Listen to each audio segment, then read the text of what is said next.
Hi, good morning, everyone. This is Get Clothes, Get Paid with Kristen and Erin Miller. Erin, do you want to say hi? Morning, everyone. How are you? Hopefully everyone's caffeinating today because I am. I needed it. Yes. So, So, so this class. Oh, go ahead. no, go. Just gonna say this class is much more fun than our normal classes. There will be zero legalese, so I feel like I have to do zero legal disclaimers. We are attorneys in the state of Florida. We are not giving legal advice during this presentation. And we have a fantastic presenter today to teach us things that we, Kristen and I, at least from our practices, do not dive into. We're not familiar with it. In fact, it actually makes me sweat a little bit to think about. So Krystal's gonna help us through the process and talk about how we can all better build our brand in real estate. So Kristen, how did you and Krystal meet? So, Crystal and I met, we used to work for a real estate company. Crystal also does all my branding, and I've used her for several years on several different types of projects. And what's great about Crystal is she's worked with realtors. So she actually knows how both effective marketing for realtors and branding for realtors, and she knows the rules and everything like that, which is always what I'm interested in. For anyone who missed our last class, we did a preliminary class to Crystal's class on the regulations, Chapter 475 marketing rules, how you have to use your name and things like that. So you can view these classes together. Everything's on YouTube or on our website, so you can go back and look at those classes. And if you want to look at that, but we're excited because now we get to actually dive into the fun stuff. And this is being recorded too, so feel free to share. All right, take it away, Krystle. All right, so I'll get started by just introducing myself. Hello, everybody. My name is Krystle Curry, so I'll be your guide and creative magician today. I am a brand developer and a user experience designer. So my relationship with design and technology began quite early when I taught myself Photoshop back in high school and never looked back. So this fusion of creativity and technology has been the cornerstone of my career, and it has guided me through various paths and learning experiences.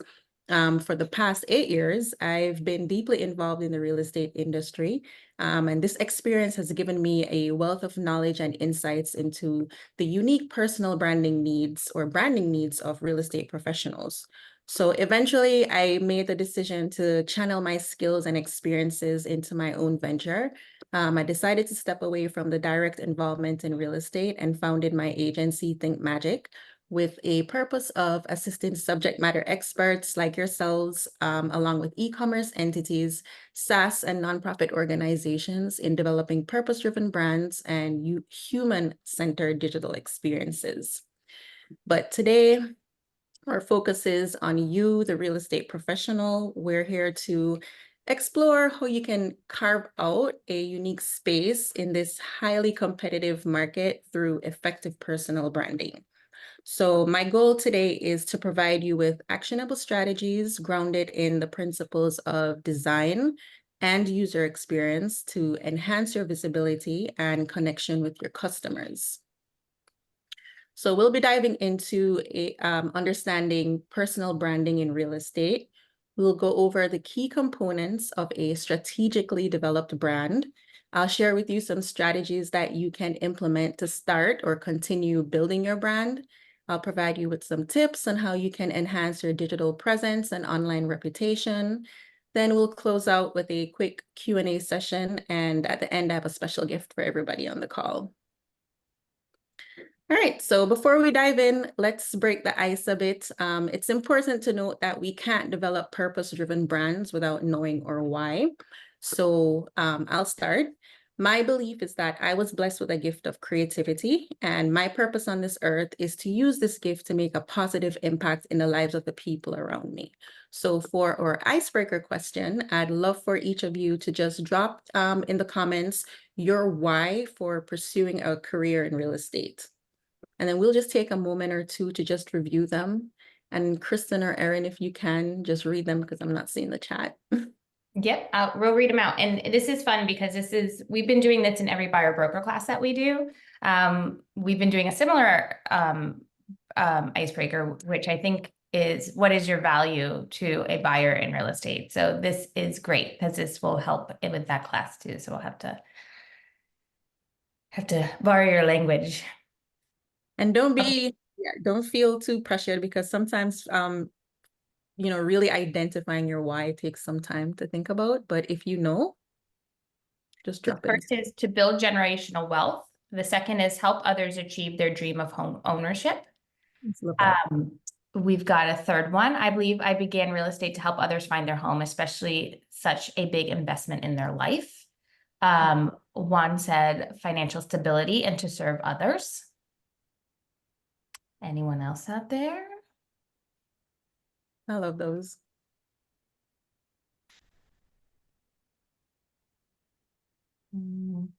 Last call. All right. All right, Okay. so we'll move in. Michael Jennings said all of the above. So he used to be a teacher. So that is totally a teacher move there. Love that. All right, so what is personal branding?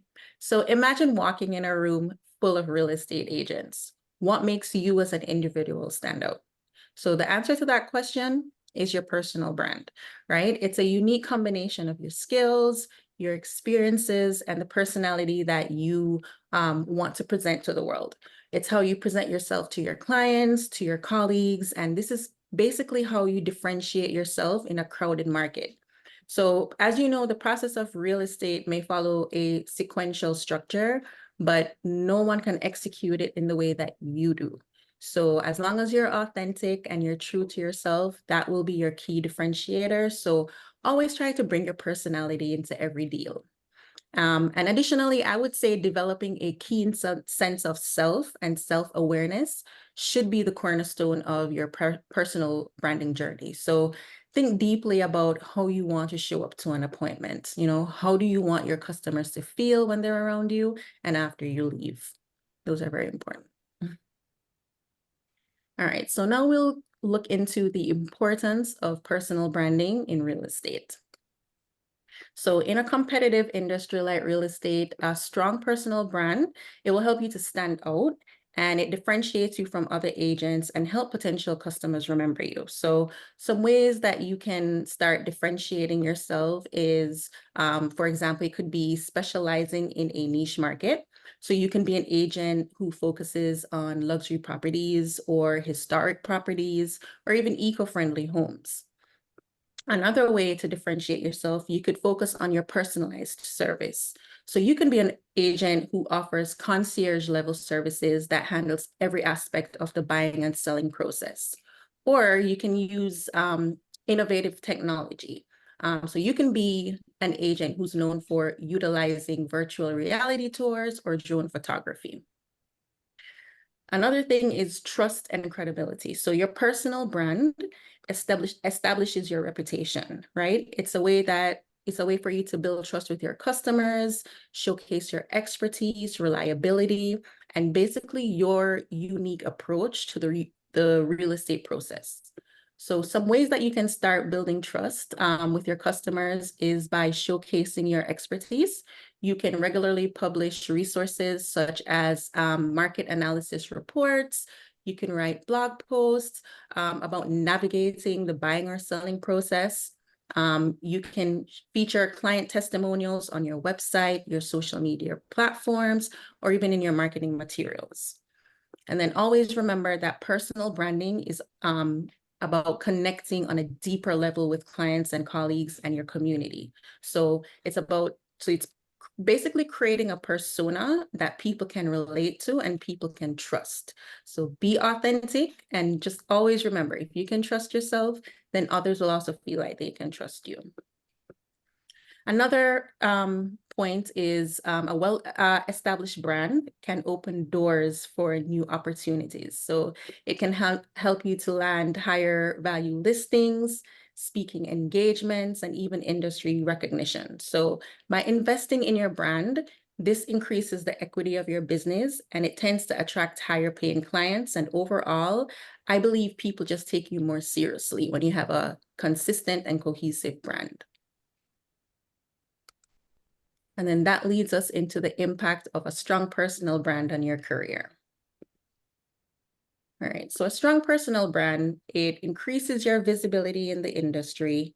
It makes you more recognizable, more memorable, which is essential in attracting and retaining clients. So taking the time to develop your visual identity and ensuring that it's consistent across all touch points is very important.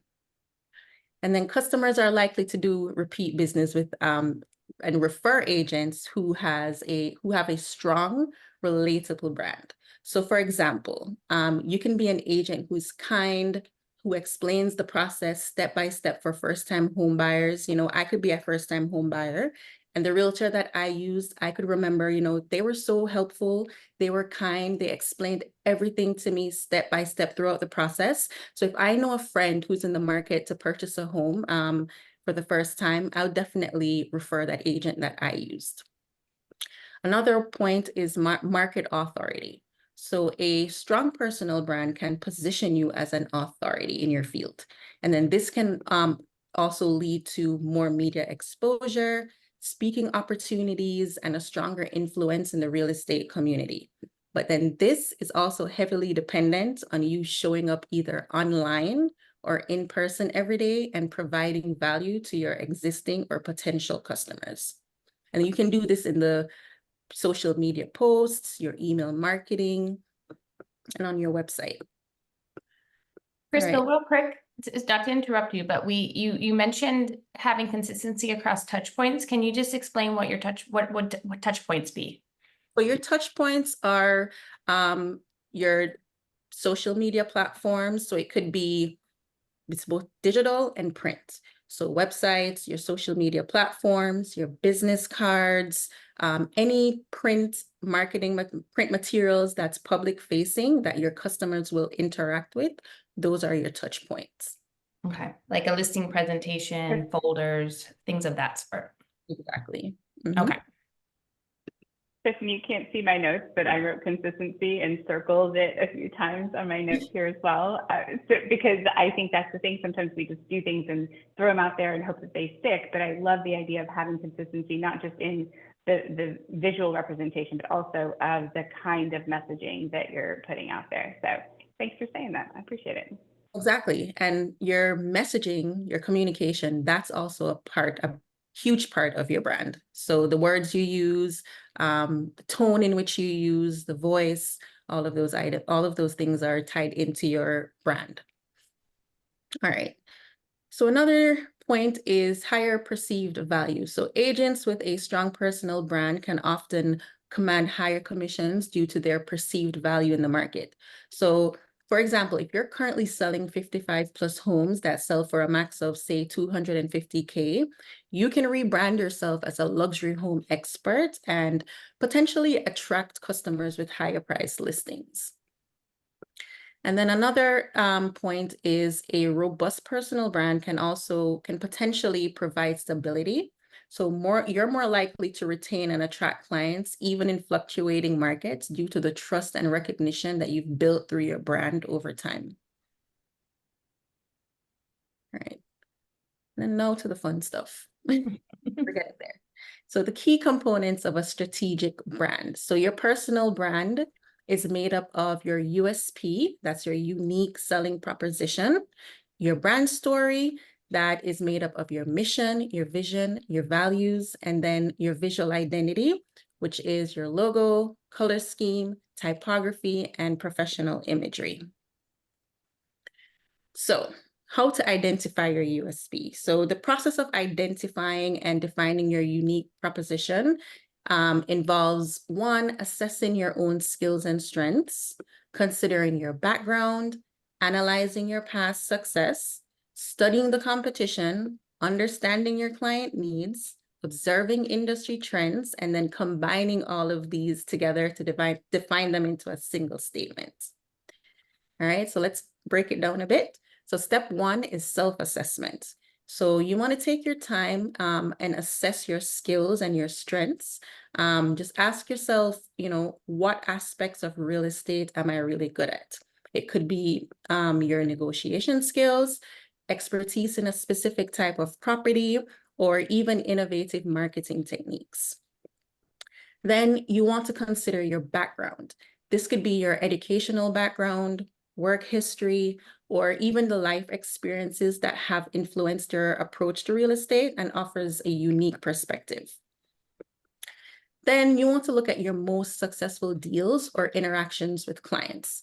What did you do differently in these cases? Because as they say, success patterns can reveal your true strengths. So after self-reflecting, then it's time to start looking externally. All right, so you want to start looking at what other real estate agents in your area are offering. Try to identify gaps in their services. This way, this can help you to find areas where you can stand out. Then you want to regularly talk to clients, maybe even put a survey out to survey your target audience just to kind of understand their needs and preferences a bit more. This is a UX principle that's used in product development, but it's also very valuable when building your brand, because this way you can craft a unique selling proposition that is addressing a need that is currently underserved. And then you also want to keep up with real estate trends and any technological advancements, because I believe that staying ahead and adopting new trends, this can also become part of your USP.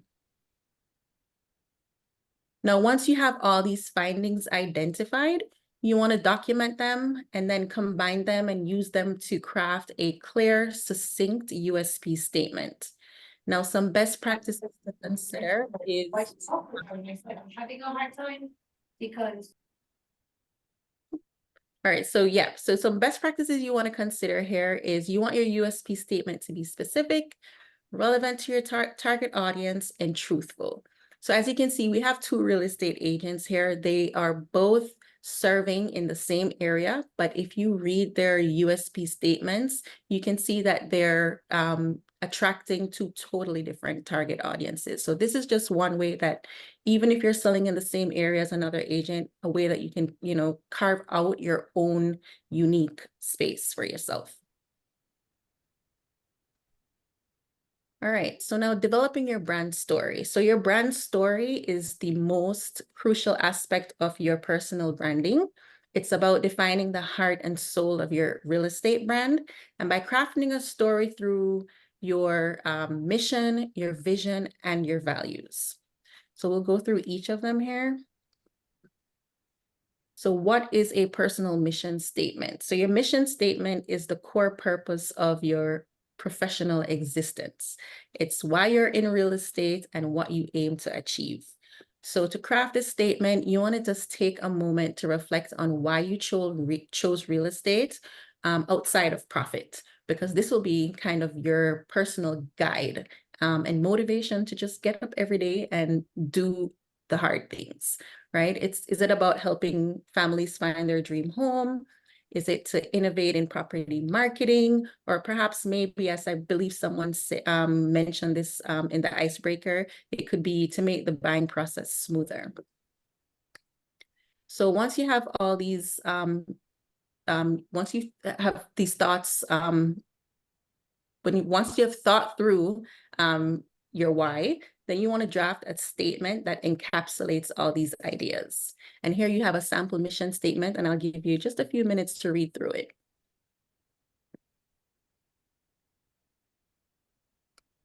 Okay. Second, you want to craft your vision statement. So your vision statement is about the future you aspire to create through your work, right? It's a forward-looking statement that paints the picture of the impact that you want to make. And how you craft this is just imagine where you are or where you see your career in the next 5 to 10 years. What kind of legacy do you want to leave? You want to write these statements down, and create a statement that encapsulates all these aspirations. So I just want to interject a moment, because what I really love about this, and I think this is something that we try to teach, is that every real estate agent, yes, we may be operating under a broker or not. We've got some brokers and agents on the call, but even if you're operating as an agent, you have really agency over how you run your business to a certain extent. And you really are operating your own business, and the core of that is having a mission statement and some sort of guiding principle, just like a corporation would. So I'm loving all of these, because I don't know that we all take the time to set up a mission statement for our individual business. Yep, and it's one of the best ways to attract clients that you actually enjoy working with, and they would enjoy the process with you as well, because you share the same values, you know, and that takes us into the core values.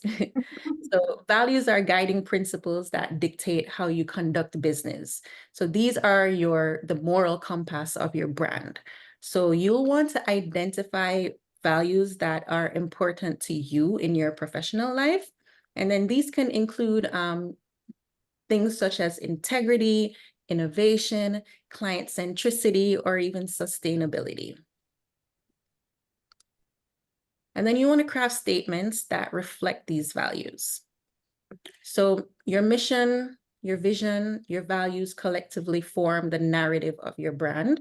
They should be the foundation of all your branding and marketing efforts. You'll want to keep them authentic, inspiring, and reflective of who you are as a real estate professional. And then, as you can see, these statements here reflect how Donna abides by her core values through her work. And now to the super fun part, creating a strong visual identity. So creating a strong visual identity is essential. It forms the first impression and it sets the tone for all your client interactions. So a cohesive visual identity includes your logos, your color schemes, your typography, your professional imagery, and this helps to build brand recognition and it conveys professionalism. So when you're developing your logo, at this point, you should consider hiring a graphic designer who can bring a professional touch to your logo. Your logo should be a visual representation of your brand's values, style, and unique selling propositions. And then you also want to opt for a design that is clean, easily recognizable, and scalable to different sizes.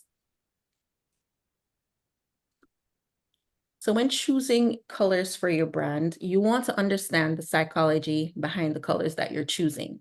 So for instance, blue can evoke trust and dependability, while green might represent growth and renewal. So you want to ensure that the colors that you choose align with your brand's personality as well.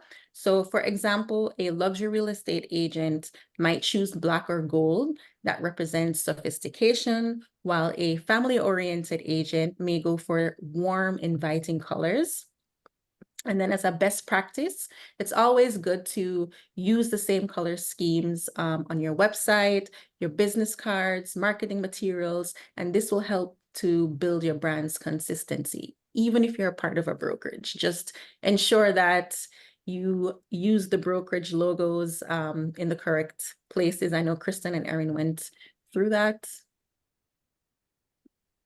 Yes, if you go back to class 1, but really when you're operating as an individual, just make sure you always have your broker information on the website, and logos generally, if you're operating as a team, logos have to be the same size. But we're always happy to answer individual questions. Krystle, I know historically I had to review lots of marketing pieces for Krystle to say, to make sure I didn't mess her beautiful art up while also getting the disclosures right and the broker logos right. But she always made it happen. So. All right. So when selecting typography for your brand, you want to choose font styles that align with your brand's character. So for example, serif fonts, which is the font used in blue right over here. This type of font often conveys tradition and reliability, while sans serif fonts, which is used over here in the bullets and descriptions, this type of font is typically seen as modern and clean. So the fonts you choose, you'll want to ensure that they are legible across various mediums, from digital screens to printed materials. And as a best practice, stick to a maximum of 2 to 3 fonts, and this will help you to maintain a cohesive and professional look. All right, So when capturing images for your brand, you'll want to invest in high quality professional photographs, especially for your listings and branding shots. All right. You want to maintain a consistent style and quality in the images that you create.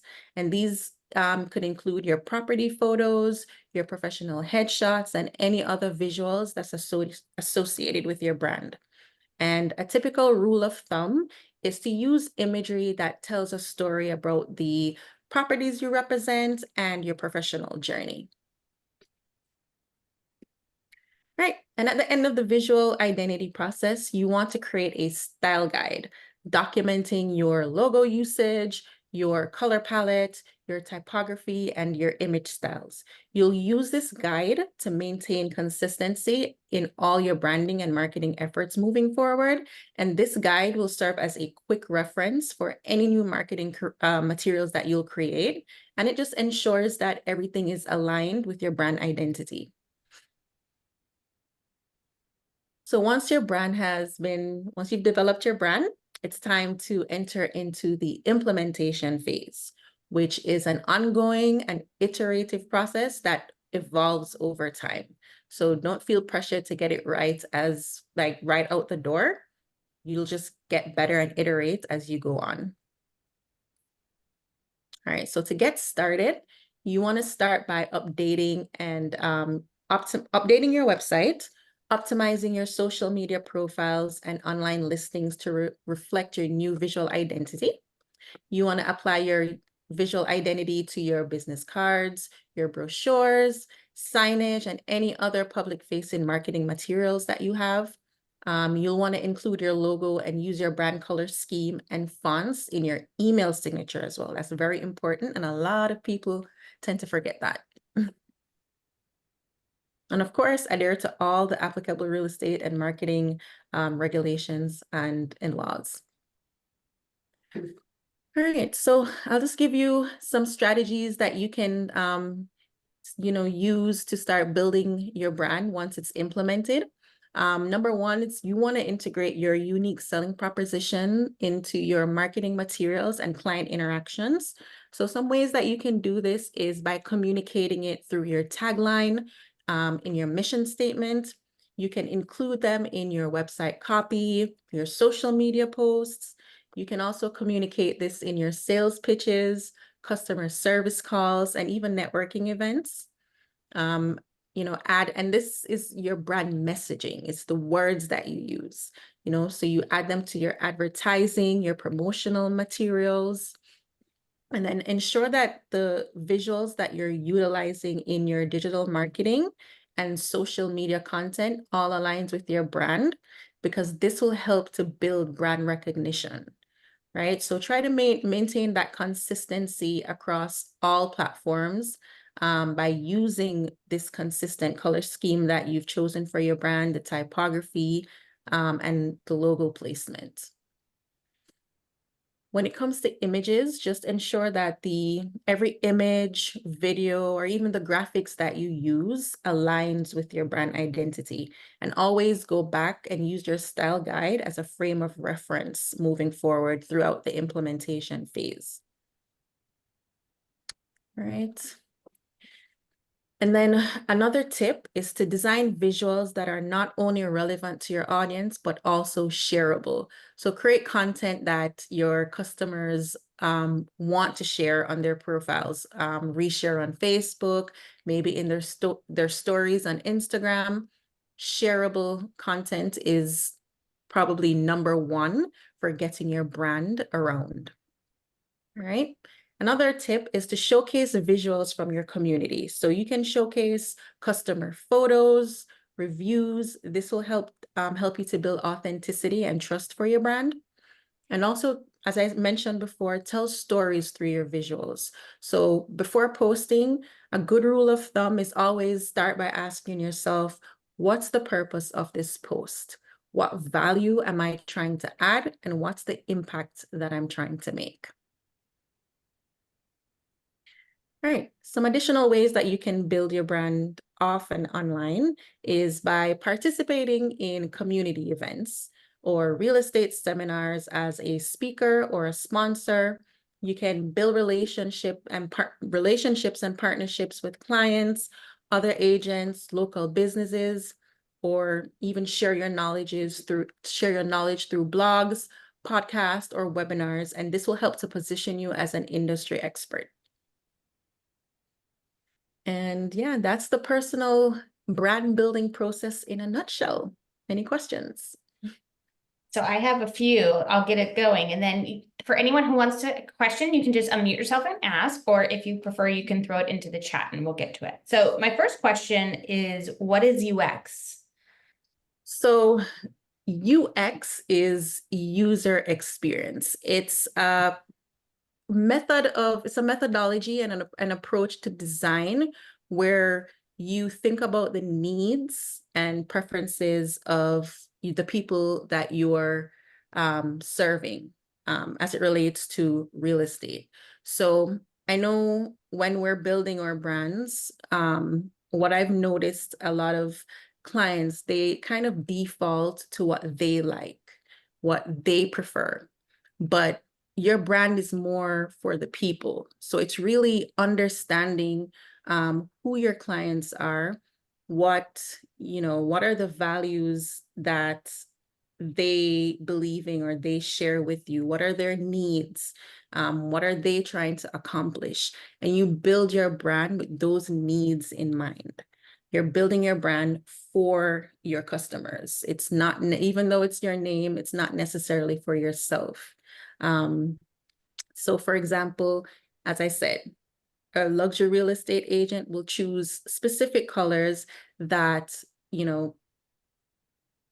potentially position them or attract higher paying clients that value luxury. They value minimalism, if that explains it. Right, which I loved your example of versus a family where you wanted to be inviting colors that kind of signify home versus maybe luxury, something that, Right. So as you can see here, brand message. identity, this agent is a luxury agent who services Boca and Del Rey.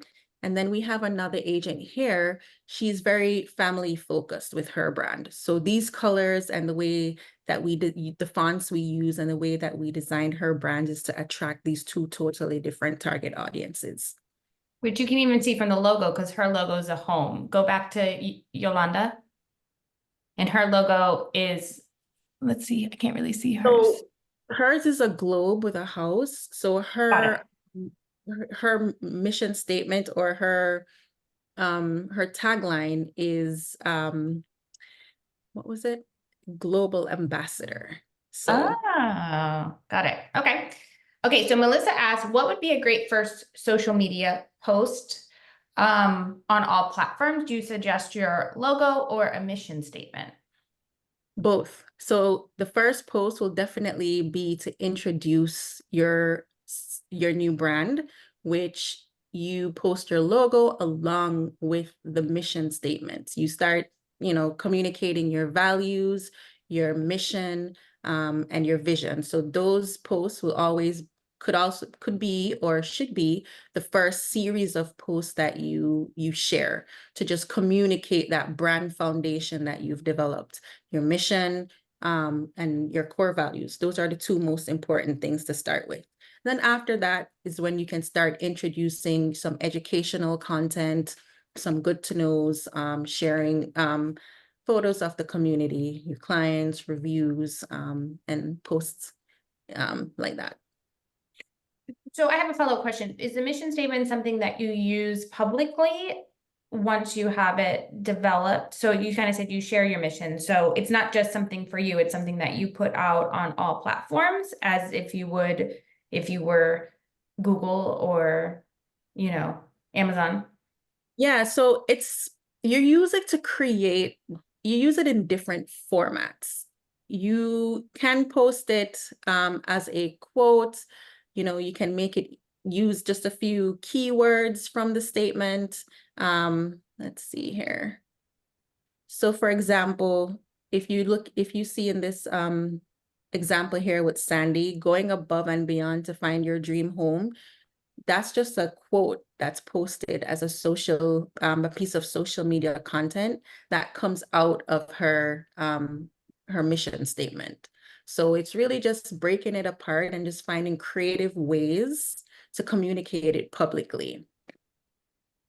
Okay, so then my next question is how would you recommend for a busy agent that's doing a lot and maybe doesn't have any assistance or anything like that? How do you recommend batching content across platforms? And do you recommend posting the same content across all platforms at the same time? And how do you recommend rotating that?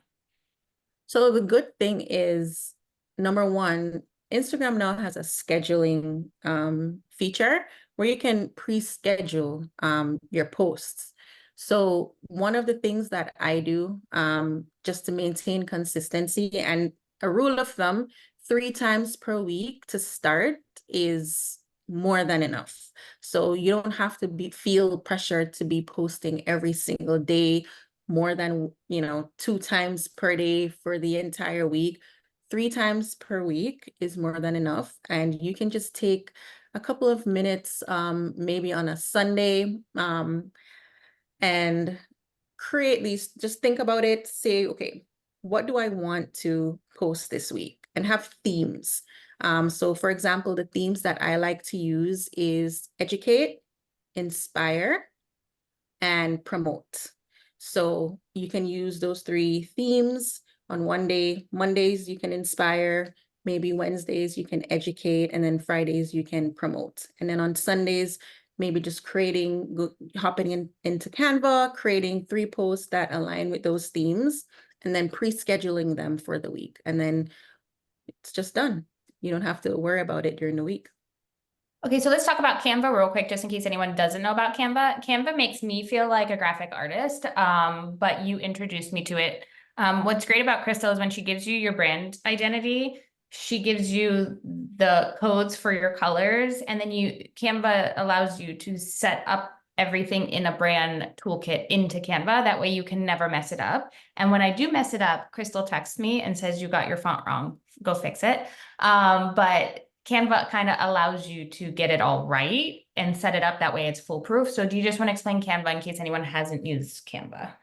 Yeah, so Canva is a do-it-yourself graphic design platform. What's good about it is you can upload your brand kits into Canva to maintain consistency. So you can upload your logos in all the different colors. You can upload your brand colors. And as Kristen mentioned, if you get your brand developed by a professional, they should provide you with the hex code. So that hex codes for your colors, it's a code that you'll use to ensure that the color that it's used to develop your brand is consistent. You can upload these hex codes into Canva and save your brand colors. You can upload your fonts. And what I like to do for my clients is to create a set of social media templates to make it easy for them, based on the themes that they've chosen for their content marketing, to just copy and duplicate and reuse. So if you have, as Kristen mentioned, Canva makes it easy. If you're not a professional designer, to use the templates that they provide, and they have the tools within Canva for you to just change the colors and the fonts to your brand colors. So if you find a template that aligns with your theme for the week or themes for the week, you can just literally click a button and it updates the colors and the fonts for you. And then you can put your picture and customize it in that way. Okay, so let's talk. Yeah, so like a good example of that is like holiday posts. Like they have 1,000 holiday posts. You just pick it and rebrand it to your colors. Yep. So quick question, Krystle, if you are working with a broker versus when you're working with the agent, do you approach them differently or do you approach them the same? So if I'm working with a broker to develop the brokerage brand, we'll be building a business brand. It's a similar process, but this is really where we think about the audience, because it's no longer tied to the broker's personality, but now it's more who are we trying to attract? What type of agents are we trying to attract? Is it, agents who sell $1 million listings? Is it 55 plus? So we'll develop a business brand using a similar process such as this to develop that business brand. But it would be the same process of building the brand foundation, such as your mission, your vision, the business, the company's values. But we'll also do target audience research to determine the positioning of the brokerage. We'll look at the competitors as well. And then we use all that data to develop the visual identity. Okay, I love this. Okay, we have a question from Mike Jennings. Do you find USP better as one-liners, aka home sold in 30 days guaranteed, or more descriptive and personal? That was question number 1. So it depends on how and where you're using it. I like to have 2 variations because there's some formats where it just needs to be one-liners because, as we know, people, some people don't like to read that much, and people's attention span today is very short. So internally, you want to have a well-documented list of your USPs, your mission, your vision statements, but also try to take those and make them into succinct one-liners that you can utilize on maybe even, stickers on your Instagram in the description, as a quote on social media, maybe as a one-liner in the hero section of your website. This is where that, creativity bit comes in, just to kind of take all of these maybe long paragraphs, some of them are, and just break them out and just find creative ways to communicate it publicly. What's a USP? The Did I miss unique selling proposition. Oh, okay. All right. Sorry, I wasn't paying attention, apparently. Okay. Second is how long to give low performing branding before it's time to rebrand and focus on a niche? How often can branding reasonably change with a business? That's a great question. When can you rebrand?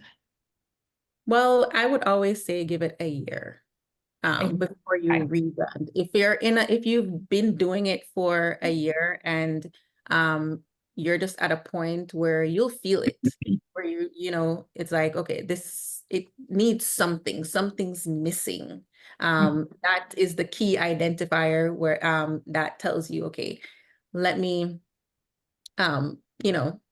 take a step back and try to understand what's driving this feeling. Is it a change in the market? Is it a change in customer needs? Am I trying to attract a different target market because I've evolved, I've grown, or my business has evolved or outgrown a specific target audience?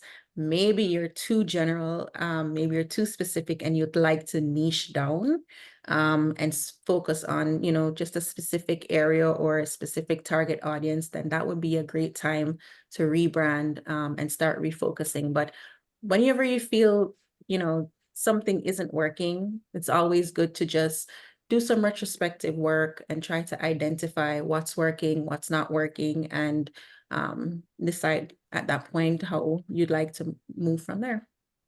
So just a quick question in marketing I have in a general. related. Oh, go ahead, Erin. Okay, Kristen. Is it related to a rebrand or sort of a refresh and start over?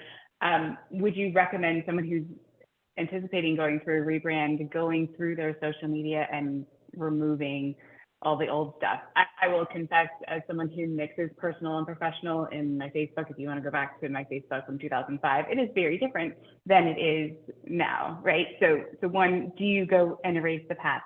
And 2, is it better to have a separate, solely for professional purposes, Instagram and Facebook, or mix the both?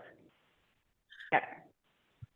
That's a long I would question. definitely say good rule of thumb is to separate. Always have your business account separate and separate from your personal accounts. Just that way, just so that you can keep it the brand consistent and cohesive. And this will help, to maintain that brand consistency that we've talked about. You can always cross promote by bringing your business brand over onto your personal page, but I'm a advocate for separating both. And then the first question that you asked, Erin, can you remind me? Yes, yes, yes. So if we were going to do a rebrand, is it better, should you delete the past and start fresh? I would say Depends. that's personal preferences. I kind of love when my clients leave the old, because then it just kind of shows the evolution of their brand. And I just love a good evolution. So, but I do have other clients that just delete everything and start from fresh, fresh, which that's okay too. But I would say that would be personal preference and just how kind of anal you are about going about that. I have a question about niching down. Mhm. I've always heard the recommendation in real estate that you want to be more narrow than broad. But how does that work actually in marketing? I mean, you might be a real estate agent that would, work with any buyer across South Florida, Miami, all the way north to Port St. Lucie. But when you're actually advertising, or if you're trying to advertise listings, you need to like niche all the way down to a neighborhood. And how do you recommend that? I honestly believe that it's a process, and I don't think you can niche down unless you've served a broader audience. Because once you develop that experience, I think it would naturally happen. From my experience, and this is not in real estate, but from my experience, in branding, I can service a broad range of industries, but because of my unique experience in real estate, I somehow have this wealth of knowledge of, branding real estate agents.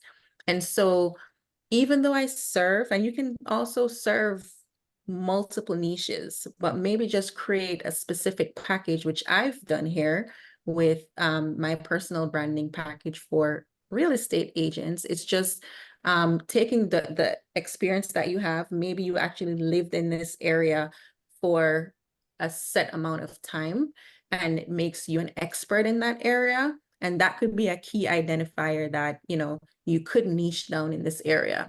And I don't think it's a rule where if you niche down, you can't serve anyone else. But with your branding, you don't want to confuse people. So if you spent the last 10 years doing 55 plus, and you're rebranding as a luxury expert, I would definitely say try not to mix the marketing for both. Maybe you can continue selling 55 plus, but the way that use your resources to market and promote is really to push the brand that you're intending to scale, which is the luxury real estate brand. And that's kind of where you want to push most of your resources if you decided to rebrand from 55 plus. And I hope that answers the question. No, that was good. Okay, we have another question. I love analysis and data. Do I need to particularly avoid such a USP or a niche in market analysis being taken as investment advice? Say that again. Okay. I don't know if I understand this. I love analysis and data. Do I need to particularly avoid such a USP or niche in market analysis? Mike, do you just want to unmute and ask your question? Because I don't know that I understand it. If you're available to unmute. Can you guys hear me? Well, it's not that huge of a deal, but if part of our marketing is market analysis and like finding great deals and so on, do we need to be concerned with that being taken as investment advice, or do we need any particular disclaimers in that regard? Okay, that might be a us question. I would say it depends. It depends on what you're saying. If I see a lot of people say real estate's a great investment, and then there's lots of like canned answer of how they put that out there, rent versus own, things like that. I see it all the time. I would always put a disclaimer that every situation is unique, some similar to what I would put on any as a legal disclaimer on anything, which is every fact situation is different. So every legal factual type of situation is different. So you can't take it as advice. I think it would depend on how specific you get. If you're saying this street, I know you're in Port Charlotte, so this street in Port Charlotte is the best investment in the whole county, I think that could fall into the realm of possibly misrepresentation. So that's kind of where you want to avoid. So we've covered kind of in our last class misrepresentation and false advertising type of areas. So I think you would just want to avoid any of those issues or those types of claims. So I would say general stuff, factual stuff that has an independent source is going to be the best bet, and always cite to the independent source. Okay, Eric asked, you can have a general brand and a specific brand. Can you have a general brand and a specific brand simultaneous as long as there's consistency? Can you have two brands as long as you're consistent in how you use them, I guess, I think is the question there. Oh, I see. You can have multiple brands, but you're branding for a specific reason. So you have like your general personal brand or your general business brand that you've developed, and then you can brand a program, you can brand your events that's, attached to your business or personal brand. Okay. If anyone has any other questions, go ahead and put them in the chat now. I have one more, I think. Oh, Erin, you've got one too? I do. Okay, go for Yeah. Krystle, what is the biggest mistake that most agents make when they're starting on their branding adventure? That was my question. Do folks? Oh. Definitely inconsistency in the implementation phase. So incorrectly using the colors, the logos, and the fonts, especially the logos. Whenever if you've worked with a graphic designer before, and they probably handed you a folder with your logos in 10 million different folders. There are different colors, they have like different file formats, and you're not sure what the PNG means or the JPEG means or the SVG means. And you probably posted the SVG on your social media, and then the colors that's if it allows you to, and the logo color might be, off. But the typical person, they don't notice the inconsistency. So that's when, they'll get a DM or an email from me to be like, hey, you're using it incorrectly here. But I often see the inconsistency in the implementation phase, especially with the email signatures and just like a lot of the social media posts. So those are the biggest factors. Thank you. Just I'm guilty of this. I get a DM from Krystle sometimes saying I got the font wrong. So what's interesting is that as when we're working on our own stuff, we don't see the inconsistency, but in your work and your certificates and your understanding of this, and I know you've got a lot of experience with this, even though we are not noticing it, our audience is noticing it because they're not getting the consistency across. They're not developing the brand recognition, basically. Yeah, and it's not just the colors and the logo and the typography. It's also the messaging that you're putting out there and the type of content that you're posting. So, all of these things tie into your brand. If you're focusing on a specific niche or market and you post a blog on something totally unrelated and irrelevant, then it confuses people, so everything really should be well thought through. The education that you're providing, the inspiration or motivation that you're providing, and the services that you're promoting. It should all tie into the specific brand identity that you're trying to develop. and the target audience that you're communicating with, you're trying to attract, and you're speaking to. Okay, I think this will be my last question. When you developed your brand, you've got a good sense of where you are, at least for now, and who your target audience is. Then do you start developing content that supports the brand, or or should that be done simultaneously, or where does content come in once you have the branding elements figured out? In the implementation phase. So Okay. yeah, so it's very sequential the way you develop your brand. So first you want to think about, because a lot of the content that you're creating will, tie into your brand foundation. It all starts with your mission. It starts with the vision that you have and your core values.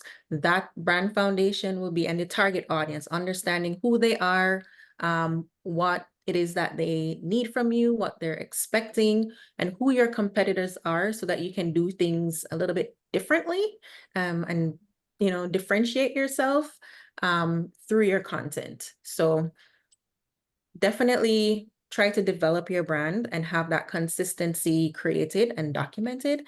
Then in the implementation phase is when you start creating your marketing strategy. How are you planning to now bring this brand to the people? What am I going to be doing? Am I going to be writing blog posts? What kind of content will I be creating? What's going to be on my website? What kind of resources am I providing on my website for people to download, to access? Is it paid? Is it free? When they, put their email and name in to download this resource, what happens after? What kind of email communication am I sending out? And the messaging in those emails, the tone of voice that you're using, your brand elements, such as your logos, your colors, need to also be a part of that communication as well. Oh, I love this all so much. Okay, does anyone else have any other questions before we call it? Erin, do you have any questions? No further questions. There's so much good Thank you so much, information Krystle. here. Okay, yeah, go ahead and tell them about your offer. So as a thank you gift today, I'll be emailing everyone on the call with a coupon code to download our Real Pro Personal Branding Playbook. It's a $50 value that you'll be receiving free. It includes the process that we use to help our clients develop their personal brands, a brand strategy roadmap, and it also includes a bonus brand audit guide that you can use to audit your current brand, see if you need to rebrand, and then you can use the playbook to help you. And then additionally, you'll also be receiving a 30% off coupon that can be applied to any of our 3 Real Pro brand kits. And this ties into having multiple brands, Eric. I have my brand, ThinkMagik, and then Real Pro is my brand kits and this service that has its own brand and identity that speaks specifically to real estate agents. I love that. And we kind of have the same with our Get Closed, Get Paid. Just to give you an example, Get Closed, Get Paid is a mashup between my personal brand for my law firm and Erin's personal brand for her law firm. So she does it so that our branding we can each flop back between our brands into something working together jointly. Okay, we did get another question. Most agents post same or similar stuff. Would you recommend posting something that's completely not related to real estate? Say the five great restaurants in Naples that I'd recommend, or weekend events you should consider? No, so these are actually great types of content to, this goes back to community building, because community building is part of building your brand and your personal brand. So in the areas and the market or niche that you serve, you'll want to share these types of things. You're not just selling the homes, but you're selling the lifestyle. What is it like living in this area? What amenities does it have? What's the nightlife? What's the perks of living in this area? And then you can sell the home. Yeah, that's a thing from I used to work in timeshare. Timeshare sales is a whole different beast, but you sell the vacation experience. And you're selling Or the you sell the experience. actual deed. I love that. This is also great. So we're going to put together, we have everybody email that's on here. We also have a lot of people that signed up, but probably will watch the replay. So we will get this information out all to you. I don't know, are you planning to share the presentation, or do you have something to share? Oh, so the Real Pro Playbook actually is this presentation, but more in it's just step by step of how to start developing your personal brand. So everything's documented in the playbook. Perfect. And I've Goes seen a the little bit more in depth.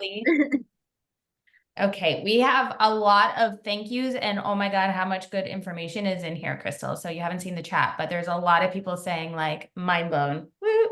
So we are so appreciative that you came to help us.